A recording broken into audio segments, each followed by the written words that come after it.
नमस्कार मित्रों, तो आप सबका स्वागत है मेरे यूट्यूब चैनल संदिल हर्षिल में। और आज हम एक इम्पोर्टेंट टॉपिक जो मैथमेटिकल भी है और हमारे छंद शास्त्र में भी काफ़ी काम लगता है, उसके बारे में चर्चा करेंगे, जो है फिबोनाची सीरीज़। और इसको हम विरहांक सीरीज़ या पिंगल की सीरीज़ के नाम से भी जानते हैं। तो आइए चलो उसके बारे में हम देखते हैं। तो आप अभी स्क्रीन पर देख पा रहे हैं एक बहुत लंबा एक सम गिना हुआ है। तो यही हमें यहाँ पर देखना है। देखिए, ये है फिबोनाची सीक्वेंस या फिबोनाची सीरीज़ बोल सकते हैं आप इसको। ये हमारे छंद शास्त्र में भी काफ़ी जगह पर काम लगती है। और इसके अलावा ये पेंटिंग में, फोटोग्राफी में, सिविल इंजीनियरिंग में, जैसे कई अलग अलग फील्ड्स में बहुत काम लगती है। तो देखिए, हम ये दो पेज के बारे में आज डिस्कस करेंगे, एक फिबोनाची सीक्वेंस और ये एक विरहांक संख्यान। ओके, ये फिबोनाची सीक्वेंस जो है ये थोड़ा मैथमेटिकल है और ये विरहांक संख्यान जो है वो भी मैथमेटिकल है, लेकिन ये हमारे छंद का टॉपिक है। ओके, और देखिए फिबोनाची सीक्वेंस के बारे में आपको यूट्यूब पर काफ़ी सारे वीडियोस मिल जाएंगे। तो अगर आपको इसका बेसिक स्टडी करना है तो आप वहाँ पर जा सकते हैं। ओके, और ये जो फॉर्मूला है वो हमने फिबोनाची सीक्वेंस के लिए यहाँ पर और इसको यहाँ पर डिराइव किया है इस तरह से, ये दोनों फार्मूलाज को। और इसी तरह से इसके लिए, ये विरहांक संख्यान के लिए भी हमने यहाँ पर फॉर्मूला को डिराइव किया है। ओके, चलो स्टार्ट करते हैं। मैं आपको थोड़ा बेसिक इंट्रोडक्शन दे देता हूँ फिबोनाची का। देखिए, ये सीरीज़ है, बहुत लंबे तक जा सकती है, ये अनंत तक जा सकती है। इसका जो फर्स्ट टर्म होता है वो 1 होता है, सेकंड टर्म जो होता है वो भी 1 होता है, और जो थर्ड टर्म होता है वो फर्स्ट और सेकंड टर्म का समेसन होता है, मतलब उन दोनों का जोड़ होता है। तो 1+1 जो होता है 2 होता है।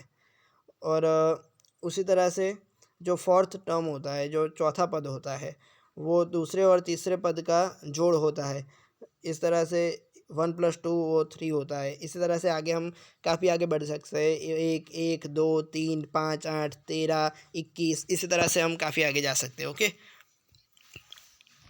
तो देखिए हमारे पास इसके लिए फॉर्मूला क्या है। अगर आपको कोई टर्म फाइंड करना हो, मान लीजिए कि वो टर्म है छठवां टर्म। ओके, तो अगर आपको छठवां टर्म फाइंड करना है, छठवां पद फाइंड करना है, तो आप क्या करोगे, उसके पहले के जो दो टर्म है उनका जोड़ लोगे। तो देखिए, यहाँ पर एक फॉर्मूला दिया गया है इसके लिए, ये वाला, Tn=Tn-1 + Tn-2। ओके, तो अब अगर आपको छठवां टर्म फाइंड करना है तो इसका मतलब ये है कि आपको इसके पहले के दो टर्म पता होने चाहिए। जी हाँ, मतलब आपको पूरी सीरीज़ तो बनानी ही पड़ेगी, या तो अपने दिमाग में बनानी पड़ेगी या तो कहीं और। तो अब हमने सोचा है कि हम कोई ऐसा फॉर्मूला बनाते हैं कि जिससे हमें ये दोनों आगे वाले जो दो टर्म्स हैं वो फाइंड ना करने पड़े, हम सीधे ही ये जो nth टर्म है वो फाइंड कर पाए। ओके, तो उसके लिए एक फॉर्मूला बनाना पड़ेगा हमें। तो मान लीजिए कि कोई कांस्टेंट a है, कोई कांस्टेंट है a, जिसकी n पावर करने से हमें वो फिबोनाची का टर्म मिल जा रहा है। हमको वो कांस्टेंट a फाइंड करना है, तो हम क्या करेंगे, देखिए, तो फिबोनाची का nth टर्म =a⁻n। ओके, तो फिबोनाची का n-1 टर्म क्या होगा, a⁻n-1, और इसी तरह n-2 टर्म क्या होगा, वो a⁻n-2 होगा। ओके, तो इस फॉर्मूला को हम इस फॉर्मूला के आधार पर इस तरह से लिख सकते हैं, a⁻n =a⁻n-1 + a⁻n-2। ओके, तो यहाँ से a⁻n को कॉमन निकाल के हम हटा सकते हैं यहाँ से, तो हमें कुछ ऐसा फॉर्मूला मिल जाएगा। और अगर एलसीएम वगैरह लेके अच्छे से इक्वेशन बना लोगे तो आपको ये इक्वेशन मिल जाएगा, a² - a - 1 = 0। ये एक क्वाड्रेटिक इक्वेशन है। इसको हम श्रीधराचार्य फॉर्मूला से सॉल्व करते हैं तो हमें मिलता है a = 1 ± √5/2। यहाँ पर प्लस और माइनस है, मतलब हमें दो अलग अलग ए की वैल्यूज़ मिल रही है, तो हम a1 और a2 यहाँ पर लिखेंगे। तो देखिए, अब हमें हमारे फार्मूला को थोड़ा चेंज करना पड़ेगा। देखिए, यहाँ पर Tn = a⁻n लिखा था ना, लेकिन अब हमें a तो दो मिले हैं अलग अलग, तो हमें ऐसा करना पड़ेगा, Tn = कोई कांस्टेंट x है और कोई कांस्टेंट y है। Okay, x × a1n + y × a2n, ये जो होगा वो हमारा फिबोनाची का nth टर्म होगा। ओके, तो अब हम इसके आधार पर एक 2 वेरिएबल लीनियर इक्वेशन बनाएंगे। ओके, और उससे हम x और y फाइंड करेंगे। a1 और a2 तो हमारे पास है ही, हमें फाइंड क्या करना है, x और y। ओके, तो हमें ये जो टेबल है उसमें से कोई भी 2 वैल्यू चूज़ कर लेनी है। हम थोड़ी सरलता मिले इसके लिए फर्स्ट और सेकंड टर्म को ही लेते हैं। देखिए ये दोनों सेम है, इसलिए हम आसानी से गिन पाएंगे इन दोनों को। ओके, तो t1 और t2 ले लिया हमने। ओके, तो t1 इज इक्वल टू, ये वाले फॉर्मूला से आप जाएंगे तो एक ही a1 और a2 दोनों की 1 पावर हो जाएगी। तो हम कभी रेज टू 1 को ऐसे लिखते नहीं है, तो a से ही डिनोट कर दिया हमने उसको। t1 is equal to x into a1 plus y into a2 is equal to 1। Okay, ये हमारा फर्स्ट इक्वेशन हो गया। और उसी तरह से t2 भी 1 ही है, तो उसके लिए भी हमने एक फॉर्मूला यहाँ पर बना दिया, इक्वेशन बना दिया, x into a1 square plus y into a2 square is equal to 1। Okay, तो अब ये हम इसको सॉल्व करेंगे 2 वेरिएबल लीनियर इक्वेशन को। ये फर्स्ट फार्मूला को हमने a2 से मल्टीप्लाई कर दिया। a2 से क्यों? क्योंकि यहाँ पर a2 स्क्वायर दोनों जगह पर y इंटू a2 स्क्वायर हो जाएंगे, तो ये दोनों निकल सकते हैं। ओके, तो यहाँ पर a2 को मल्टीप्लाई कर दिया और थर्ड फार्मूला मिला ये। तो अब सेकंड जो इक्वेशन है उसमें से हमने ये थर्ड इक्वेशन को सब्ट्रैक्ट करना है। देखिए हम सब्ट्रैक्ट करेंगे तो हमें कुछ ऐसा मिलेगा। फिर इसके आधार पर हम देखिए ये a स्क्वायर प्लस 1 है, इसको नीचे डिनोमिनेटर में ले जाएंगे, ऐसा सब करेंगे। तो हमें आगे थोड़ी कैलकुलेशन करने के बाद, हमारे पास a1 और a2 भी है, तो थोड़ी कैलकुलेशन करने के बाद हमें ये आंसर मिल जाएगा। आप खुद कैलकुलेशन करके देख सकते हैं, मैं ये एक्सप्लेन नहीं करने बैठूँगा यहाँ पर। आपको क्वाड्रेटिक इक्वेशन अच्छे से आती है, आपको 2 लीनियर इक्वेशन सॉल्व करने आते हैं, तो 2 वेरिएबल लीनियर इक्वेशन सॉल्व करने आते हैं, तो अच्छे से कर लीजिएगा इसको। और यहाँ पर देखिए इक्वेशन 1 कौन सा है, देखिए ये वाला इक्वेशन 1, इससे हमने देखो x इंटू a1 को हम उस तरफ ले गए, माइनस कर दिया, और a2 को नीचे ले गए। इस तरह से हमने y के लिए एक फॉर्मूला बना दिया है, देखिए। और हमें x मिल गया है, a1 भी मिल गया है, a2 भी हमें पता है, तो हम y के लिए भी y की वैल्यू भी फाइंड कर देंगे। x की भी y वैल्यू मिल गई और y की भी वैल्यू मिल गई। तो ये जो वैल्यूज़ है उसको हम ये वाले फॉर्मूला में रख देते हैं, ये वाले। ओके, ये वाला जो फॉर्मूला है हमारा, इसमें हम रख देते हैं tn इंटू एक्स माइनस 1, तो हमें ऐसा एक फॉर्मूला मिल जाएगा। तो हमें क्या करना है कि अगर हमें कोई भी फिबोनाची सीरीज़ का nth टर्म फाइंड करना है, तो हम क्या करेंगे, 1 प्लस रूट 5/2 की n पावर करेंगे, उसमें से 1 माइनस रूट 5/2 की n पावर को हटा देंगे, कम कर देंगे, और जो हमें आंसर मिल रहा है उस आंसर को हम रूट 5 से डिवाइड कर देंगे। ओके, अब जो हम फॉर्मूला डिराइव करने जा रहे हैं वो फॉर्मूला थोड़ा कॉम्बिनेशन और बाइनोमियल एक्सपेंशन जैसे, और बाद में GIF ग्रेटेस्ट इंटीजर फंक्शन जैसे कई फार्मूलाज को यूज़ करके बना हुआ है। तो अगर आपको सिर्फ यहाँ तक आता है तो ये फार्मूला अच्छा है आपके लिए, ये वाला दूसरा वाला। और इसके लिए भी आपको कैलकुलेटर तो यूज़ करना ही पड़ेगा, क्योंकि आप हर बार ऐसे कब तक पावर करने बैठोगे इसकी n पावर तक। कैलकुलेटर तो यहाँ पर भी यूज़ करना पड़ेगा, लेकिन ये तो, और इस फार्मूला में भी यूज़ करना पड़ेगा। लेकिन बेनिफिट क्या है कि यहाँ पर आपको पूरी, ये दोनों फार्मूलाज में आपको पूरी सीरीज़ बनाने नहीं बैठना पड़ेगा। n-1 और n-2 वाला टर्म आपको फाइंड करने की कोई ज़रूरत नहीं पड़ेगी। ओके, तो अब हम आगे बढ़ते हैं। ये फार्मूला जो हमें मिला है, यहाँ पर जो नीचे 2 है देखो सेम ही है, तो एलसीएम वेलसीएम वगैरह लेके हम उसको एक ही कर देते हैं। ओके, तो हमें कुछ ऐसा मिल जाएगा। ओके, तो अब हम थोड़ा आगे बढ़ते हैं। इसको ये जो पावर वाला है, देखिए थोड़ा हट गया था ये, सॉरी, ये थोड़ा हैंग हो रहा है, रुकिए।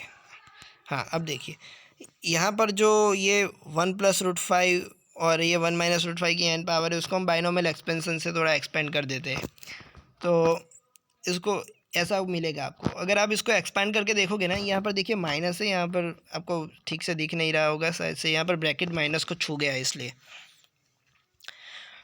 देखिए, अब आप अगर बाइनोमियल एक्सपेंशन से इसको एक्सपेंड करेंगे तो आपको ये मिलेगा कि यहाँ पर जो भी ओड टर्म्स थे ना, ये दोनों में, वो एक दूसरे में ऐड हो गए और दुगने हो गए, और जो भी इवन टर्म्स थे ना वो सारे निकल गए।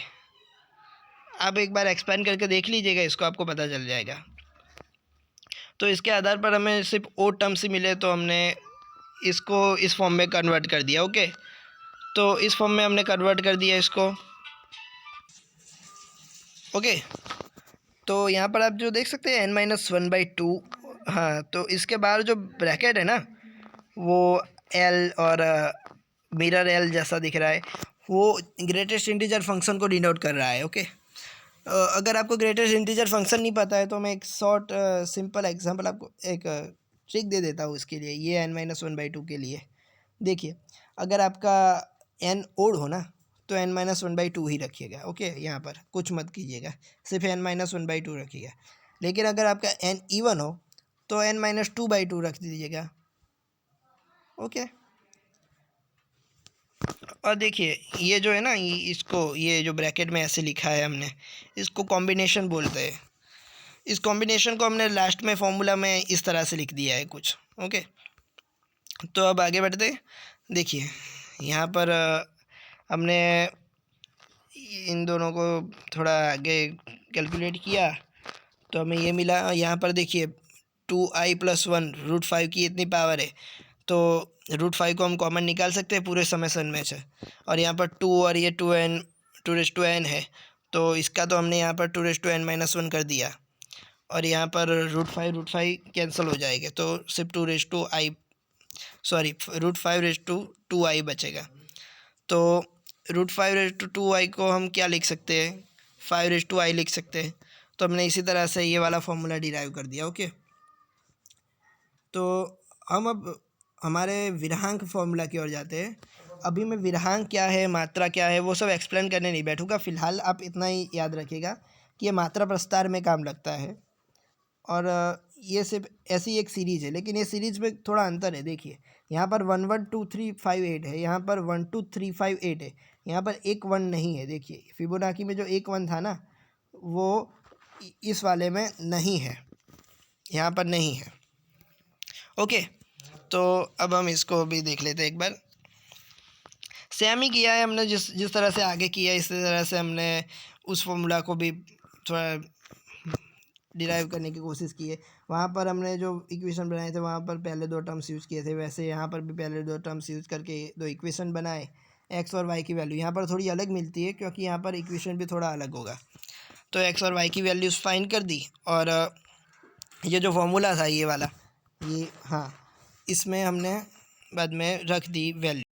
यहाँ पर देखिए, वहाँ पर हम जो n लिखते थे ना, उसको यहाँ पर मात्रा लिखना है। क्या लिखना है? मात्रा। और वहाँ पर जो tn लिखते थे ना, उसको हम यहाँ पर विराहांक लिखेंगे, v से। ऐसा v लिखेंगे, यहाँ पर मात्रा माँ लिखेंगे, तो हमें ऐसा फॉर्मूला मिल जाता है। देखिए, मतलब इसको अगर आपको दी गई मात्रा का विराहांक फाइंड करना हो तो क्या करना पड़ेगा? 1 + √5/2 है, उसकी एकाधिक मात्रा, मतलब मात्रा में एक जोड़ दे, उसकी एकाधिक मात्रा घात करें, और उसमें से 1 - √5/2 की एकाधिक मात्रा का घात उसमें से हटा ले, और जो भी मिले आपको उससे √5 को डिवाइड कर दे। ओके, या फिर आपको अगर कॉम्बिनेशन करना आता है और आप कॉम्बिनेशन करना चाहते हो तो इस सीरीज से भी आगे जा सकते हो, इससे भी आपको आंसर मिल जाएगा, सही आंसर ही मिलेगा। ओके, एकदम परफेक्ट आंसर मिलेगा इससे आपको। हाँ, लेकिन अगर आपके कैलकुलेटर में कुछ लिमिटेशन हो तो आपको आंसर नहीं मिलेगा। लेकिन आप अगर हाथ से गिन रहे हो, सीरीज नहीं बनानी है आपको, इस फॉर्मूला से ही गिनना है, हाथ से गिन रहे हो, तो आपको एकदम कंप्लीट आंसर मिल जाएगा, अगर आपकी कोई मिस्टेक ना हो तो। ओके, ये फॉर्मूला दोनों एकदम ट्रू है। और तो विराहांक की बात करें तो मात्रा प्रस्तार नामक आगे का एक कॉन्सेप्ट आता है। हम छंदों में मात्रा और अक्षरों के बारे में अभ्यास करेंगे आगे, या फिर अगर आपने छंद सूत्र मेरे प्लेलिस्ट में जो पढ़ा है वो देखा हो, या फिर एक हाइपर क्वेस्ट का एक वीडियो पढ़ा है, वहाँ पर भी प्रस्तार एक्सप्लेन किया है, वो अगर आपने देखा हो तो आपको काफ़ी हेल्प हो सकती है इस चीज़ों को समझने के लिए। और फ़िलहाल तो इस फॉर्मूला में देख लीजिए, यहाँ पर जो n था ना, जहाँ जहाँ पर n थे, tn वाला n नहीं बोल रहा हूँ फॉर्मूला में, इसी इज इक्वल टू के इस तरफ के जो भी एन थे ना उनको हम मात्रा प्लस 1 से रिप्लेस कर दिए हैं सिवाय इस फॉर्मूला के। ओके, मात्रा प्लस 1 से रिप्लेस कर दिए तो अब हमें सीधा वो वाला फॉर्मूला मिल गया और टी एन को हमने विराहांक से रिप्लेस कर दिया है। ओके, तो इस तरह से हमको विराहांक के लिए भी एक फॉर्मूला मिल गया, विराहांक संख्यान के लिए भी, और फिबोनाची सीक्वेंस के लिए भी फॉर्मूला मिल गया। आप मैथमेटिक्स के स्टूडेंट हो तो आपके लिए ये काफ़ी इंपॉर्टेंट हो सकता है, और यदि आप आप अगर छंद शास्त्र के स्टूडेंट हो तो आपके लिए ये भी काफ़ी हेल्पफुल हो सकता है। ओके, तो फ़िलहाल आज के वीडियो में बस इतना ही। मिलते हैं अगली वीडियो में। अगली वीडियो में मैं बाइनरी नंबर्स के बारे में एक क्वेश्चन था उसको मैं थोड़ा डिस्कस करूँगा, और फ़िलहाल तो आप चैनल को सब्सक्राइब कीजिए, वीडियो को अगर अच्छा लगा तो लाइक कीजिए, और अगर आपको मेरी स्पीड ज़्यादा लग रही हो तो थोड़ा स्लो कर सकते हैं आप यूट्यूब की मदद से। हाँ, और ध्यान से एक बार स्क्रीनशॉट ले लीजिएगा इन दोनों का, तो जिससे आप शांति से बैठकर भी इन दोनों को पढ़ सके। ओके, तो फ़िलहाल चैनल सब्सक्राइब कीजिए, वीडियो अच्छा लगे तो लाइक कीजिए, और अगर आपके फ्रेंड्स इन चीज़ों में इंटरेस्टेड है तो उनके साथ भी शेयर कीजिए, साझा कीजिए। मिलते हैं अगली वीडियो में। जय हिंद, जय भारत, जय पिंगल जी।